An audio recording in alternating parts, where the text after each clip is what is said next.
શ્રી કૃષ્ણ। આ વિડીયોને ખૂબ શેર કરજો, સરસ મજાની માહિતી આપું તમને। આ વર્ષે મેં આ ઝારા કર્યા ને એટલે હાવ ઓર્ગેનિક કર્યા છે।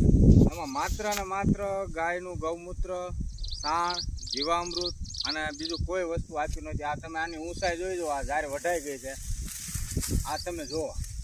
અને રાડા આમ તમારે શેરડીના હોય ને એવા મીઠા ગયા છે અને આ એકદમ જોરદાર થયા છે। આના તમે આ કરહડા જુઓ ને, આ જો કે વઢાઈ ગઈ છે, આના તમે આ કરહડા જુઓ એકદમ ભરાઈ ગયેલા। એક કરહડામાંથી છે ને લગભગ મારા ખ્યાલથી 50-100 ગ્રામ ઝાર નીકળે એમ, અને એકદમ ઓર્ગેનિક રીતે, નહીં ખાતર નહીં દવા। અને લોકો એમ કહેતા હોય છે ગાય આધારિત ખેતી કરવામાં બહુ ઉત્પાદન નથી થતું એમ, તો હું તો એમ માનું છું કે આ લગભગ મારી જીવનમાં મેં આ 40 વર્ષમાં પહેલી વાર આવી ઝાર જોઈ। મારા બાપા એમ કહેતા કે પહેલાં એ કે આ દવા ખાતર નહોતા ને ત્યારે ઝારું આવી જ થતી।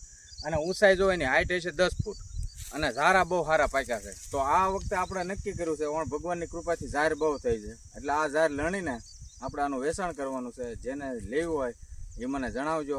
અને આ ઝારમાં સારું એક વિશેષતા મને જોવા મળી કે આમાં આ 2 વીઘાની ઝારમાં 5 જગ્યાએ મધ પોડા હતા। તો આ એક એની કુદરતી ઝારની, પ્રાકૃતિક ઝારની એક નિશાની છે કે મધ પોડા હોય ને તો માનવું કે આમાં ઝેર ઓછું છે, એટલે તો જ મધમાખીઓ આવતી હોય અને પોડા ટૂંકમાં મધ પોડા થતા હોય। ઓલી પાસે જોવા ઊભી રાખી માયાભાઈ દેખાડો, એમાં હજી 3 મધ બેઠા છે, એ ઘેરામાં 3 મધ બેઠા છે ને એટલે એ ઝાર એમને ઊભી રાખી છે।